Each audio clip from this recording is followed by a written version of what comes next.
शिंदे यांचे खूप खूप धन्यवाद। महायुतीचे सगळे नेते अजित पवार, देवेंद्र फडणवीस सर्वांचे खूप खूप आभार। तिसऱ्यांदा अधिकृतरीती घोषणा झालेली आहे। महायुतीचे दोन्ही जागांचे आज अधिकृत घोषणा झाली आहे। मी आणि नरेश मस्के हे कार्यकर्ते म्हणून त्यांची सुरुवात झाली होती। त्यांना प्रेझेंट करण्याचं काम मुख्यमंत्री एकनाथ शिंदे यांनी केलेले आहे। पूर्ण जिल्हा धर्मवीर आनंदिगे व बाळासाहेब ठाकरे यांना मानणार आहे। या ठिकाणी युतीचाच उमेदवार निवडून येतो। यावेळेसही मोठ्या मताने बहुमताने दोन्ही जागा निवडून येतील। नाशिकच्या जागाबाबत निर्णय थोड्या वेळात मुख्यमंत्री एकनाथ शिंदे घेतील। मुख्यमंत्री आणि नाशिकचे नेते हा निर्णय घेतला आणि लवकरात नाव कळेल।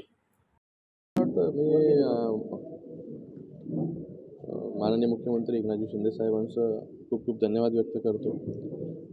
सगळ्या महायुतीच्या सर्वच्या सर्व जे नेते आहेत, माननीय देवेंद्रजी फडणवीस साहेब असतील, अजितदादा असतील, या सगळ्यांचंही खूप खूप धन्यवाद व्यक्त करतो की पुन्हा एकदा जे आहे की तिसऱ्यांदा या कल्याण लोकसभेमधून जे आहे हे अधिकृतरित्या घोषणा जी आहे ती आज झालेली आहे। आज ठाणे असेल किंवा कल्याण असेल, या दोन्ही जागेची घोषणा झालेली आहे आणि या दोन्ही जागा ज्या आहेत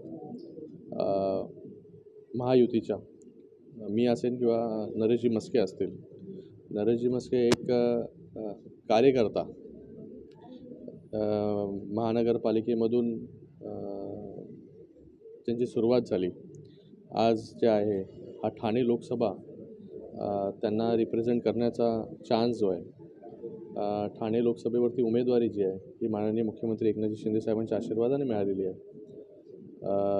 हा पूर्ण जिल्हा जो आहे हा हिंदुहृदय सम्राट बाळासाहेब ठाकरे आणि धर्मवीर आनंदिगे साहेबांच्या विचारांना मानणारा जो आहे हा जिल्हा आहे।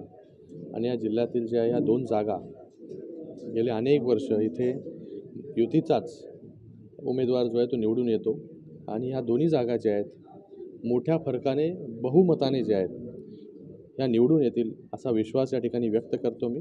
आणि पुन्हा एकदा माननीय मुख्यमंत्री एकनाथ शिंदे साहेबांचं खूप खूप धन्यवाद देतो। Bureau report, Kalambhumi news.